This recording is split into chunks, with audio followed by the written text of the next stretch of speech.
Over the last few days, there has been massive speculation over how exactly the government intends to regulate cryptos. There have been reports in the media that the government was going to ban the trade in private cryptos. However, today, viewers, a major announcement has been made. The centre has told Parliament via the offices of the Finance Minister, Ms. Nirmala Sitharaman, that the government is preparing a new bill. And this particular bill will be cleared by Cabinet and will be brought before Parliament for passage.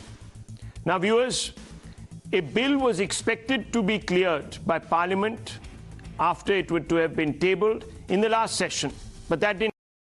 The Finance Minister said that there were some provisions and they needed to be reworked, and that's what her government is doing.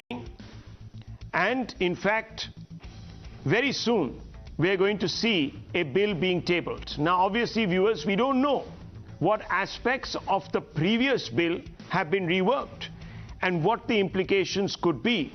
But we are being told that Finance Ministry, advised by the RBI, is not very keen on legalizing cryptos per se, especially private cryptos.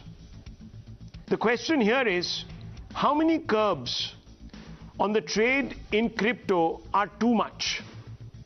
We'll come to that question, but first listen to an aspect of the debate in the Rajya Sabha where the Finance Minister got up and clarified the government's position. Listen in. Through the Secy, through the RBI, and through once, I think, Government of India, there have been statements issued, and also fairly awareness building attempt has been made to say that this is a risky area, and people who are going in there, be conscious as to what you're doing. And also said that this is an area yet not in complete regulatory framework. Well, viewers, let's open this up. We're going to also play out the other part of the soundbite where she firmly declares that the government will be coming up with a reworked crypto bill. So we're going to play that out in just a few moments. Nizam bhai, let's have that ready. I want to quickly bring in some of the guests on this show. Pawan Duggal, cyber expert, joining us also. Subhash Chandra Garg, former finance secretary, someone who's authored a report, a very influential report on detailing what the government's view should be actually on cryptos. Nischal Shetty, founder and CEO of WazirX.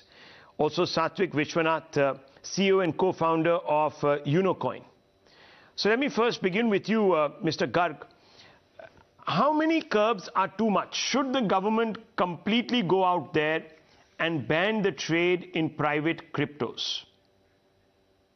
I hope you're able to listen to me. I can, clearly. All right. So, you see, this question itself, that how many curbs, we need to know what is being sort of curbed. Are we dealing with currencies? Are we dealing with assets, commodities, etc., etc.? These things are not, NFTs, these are not clear. So, what today has acquired larger than life kind of view is the currencies aspect. And that is what the government says, we will curb it, we will ban it. And the clarity about the remaining things are still not there. So I think we need to see what the bill actually comes out with it, and then take a view whether the government is making too many curbs.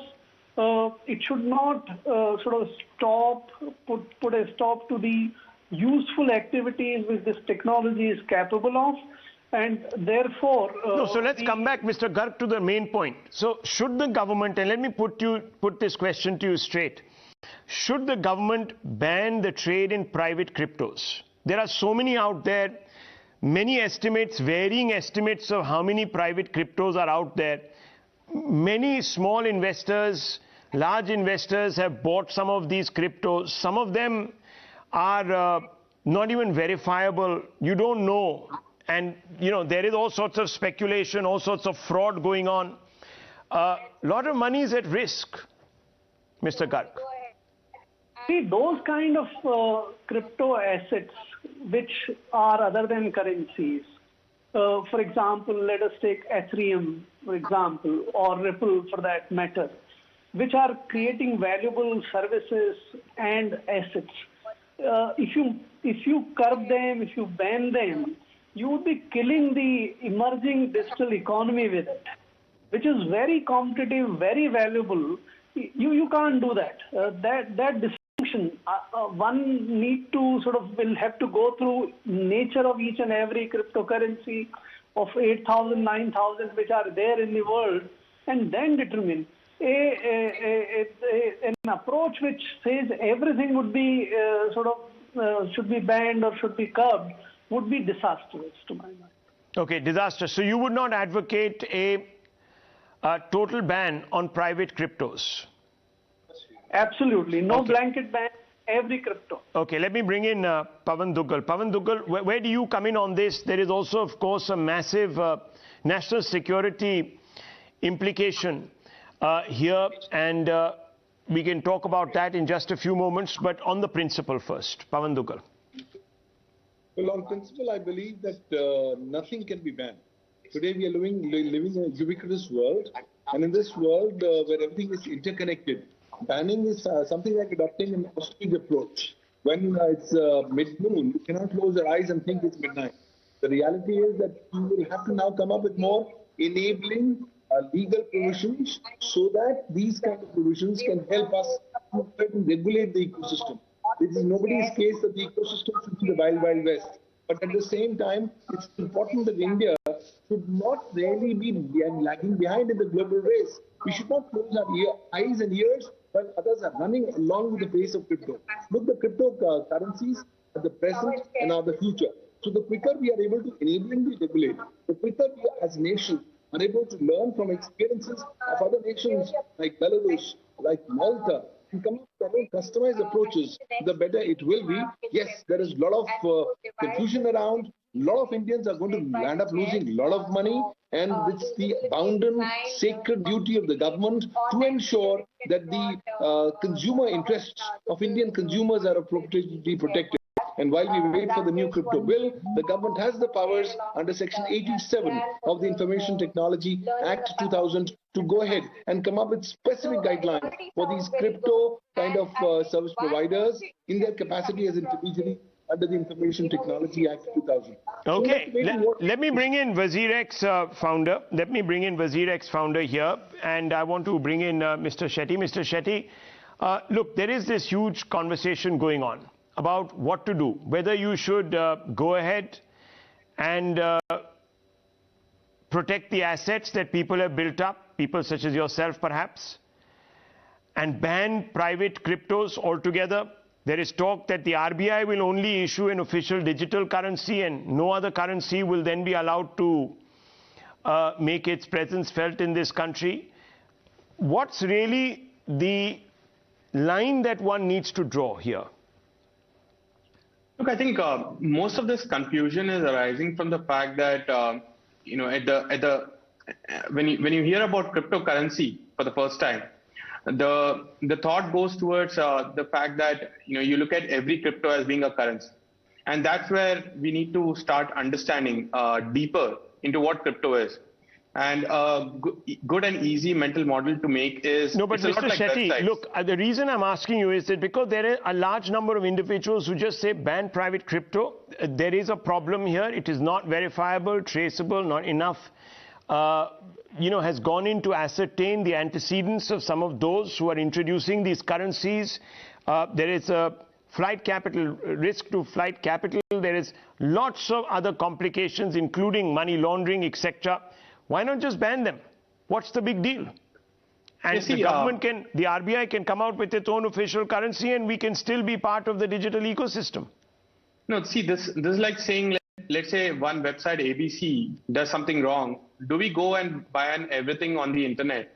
Or do we only bring in regulations to probably prevent and curb those kind of websites that are creating these nuisances or any nefarious activities. That's the same approach we have to take in crypto. It's not like, because one or two problems exist in so certain are you saying use that cases. there is a, and please pardon me, are you saying that there is some sort of a gradation, that there are some good cryptos and bad cryptos, and how do you determine all of this? So it's you a huge challenge. them. The government will be constantly sitting there and analyzing the antecedents. You'll overburden it. That's if you go to, let's say, categorize each and every crypto that exists. There are 12,000, 13,000, and I agree with you. You can't go that route. What you can do is you can prevent the activities that are not allowed. For example, payment as a use case in India, you can say that you do not get crypto into the payment ecosystem, but you can allow crypto to exist on the blockchain so that developers and, in India, everyone, all the startups can build products on top of the blockchain. Now, my question is, if payment is a problem, is there a problem for someone to build a game on top of a blockchain? That's not a problem, because people are today playing games on the blockchain. People are building products on top of a blockchain. Why do we have an issue with that when the issue is purely seems to be related to payments? So why don't you go and work towards the payment use case and maybe prohibit that or curb that? But so that's an interesting point. So you're saying all payments or transactions should be prohibited on crypto, but the blockchain and the technology and the advantages and the transparency. Let me bring in Mr. Garg on this point. Mr. Garg, payments, stop them. Fair proposition? Yeah. Yes, the payment is the currency aspect, and that's, I think, fairly clear. But here also, I would like to caution, there are two use cases which we'll have to take a view about. One is the use of crypto within the platform. Because all these crypto platforms have their own currency. That's the distinctive aspect of it. Ethereum has Ether, Ripple has, so all of them have their own currency. So when the transactions take place within the platform, do we stop them or do we allow them? That's one. Second, a number of very useful stable coins have come up. And that is sort of bringing the international remittances and transfers cost to a very low level. So it's a very efficient way of transferring. Should we close them? Should we ban them? So I think of the three possible currency type of cases, one where it circulates in the payment system is clearly something that should be banned and curbed. But the other two use cases are where we should apply our mind before we jump the gun and say that, no, these will not also. If you do the first kind of ban, for example, you can't use the Ether in the Ether platform, then the Ethereum platform itself will get killed. So I don't think that would be the right thing to go. Okay. Let me quickly go across to Unocoin founder. And let me ask you this, Mr. Vishwanath. Just recently, and I'm quoting an example, Nomura came out and said that some fraudsters were using their name to solicit cryptocurrency trading services. And Nomura has informed investors to be wary of certain unknown persons entity using its name to solicit cryptocurrency trading services. There's also been a Bitcoin scam in Karnataka. And in fact, further disclosure of information in this matter was not in larger public interest. That is what the stand was taken by the state police. Now, it's obvious that these are very difficult currencies to parse. And can you today subject, investors that are seeing massive returns on this to layoff?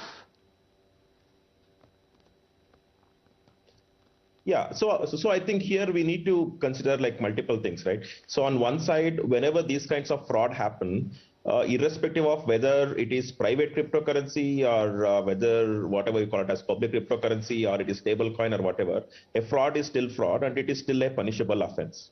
So on one side, we also have a lot of SMS that we get saying that you have one X amount of money and come here and do your paperwork, which costs you so much, etc. And there are emails that keep circulating, and there are so many websites as well built around it. So in that way, it's impossible to stop someone from doing some kind of fraudulent activities because they obviously are not abide by any kind of law of the land. So I've been keeping that in mind. We definitely cannot say that, okay, the crypto is bad and we don't want to encourage it. So that would be very limited view. And now that if you see how the global ecosystem is growing for cryptocurrencies and how many countries are supporting it, etc., I definitely think we would be left behind in both investment and innovation and even employment opportunities by not allowing some kind of framework should be there. Within, so that these are allowed. So let me bring in Mr. Garg one last final time. Mr. Garg, what do you think is the change that is being made to the bill? Because Nirmala Sitharaman told us that the previous bill, there was a need to revise it. So what was it that you think that was problematic about the previous bill? So the previous bill focused only on the currency aspect of it. It said the Reserve Bank will be able to bring in the digital rupee and the private cryptocurrencies would be banned. But that underlying assumption there was that it was currencies. But over the last 2.5 years, lot more has come up about the utility of the crypto platforms in terms of services, applications, programs, asset creations, and many other things. Those aspects are required to be brought on the bill when it comes to the parliament.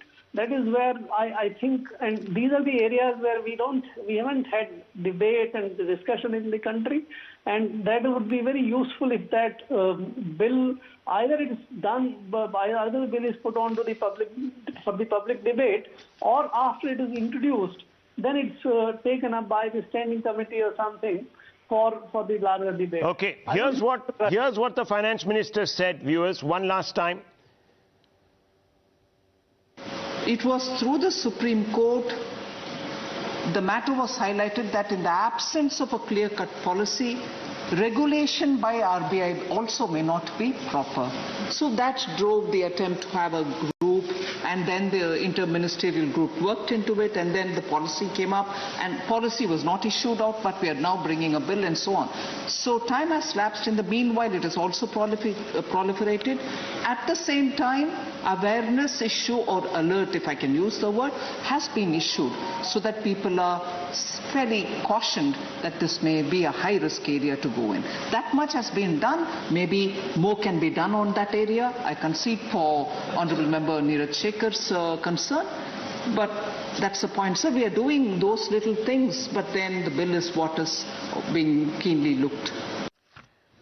The bill is being keenly looked at. It could even come up in this session of Parliament. A cabinet nod will have to be awaited. We'll take a short break, viewers. We're right back with top stories. Don't go away.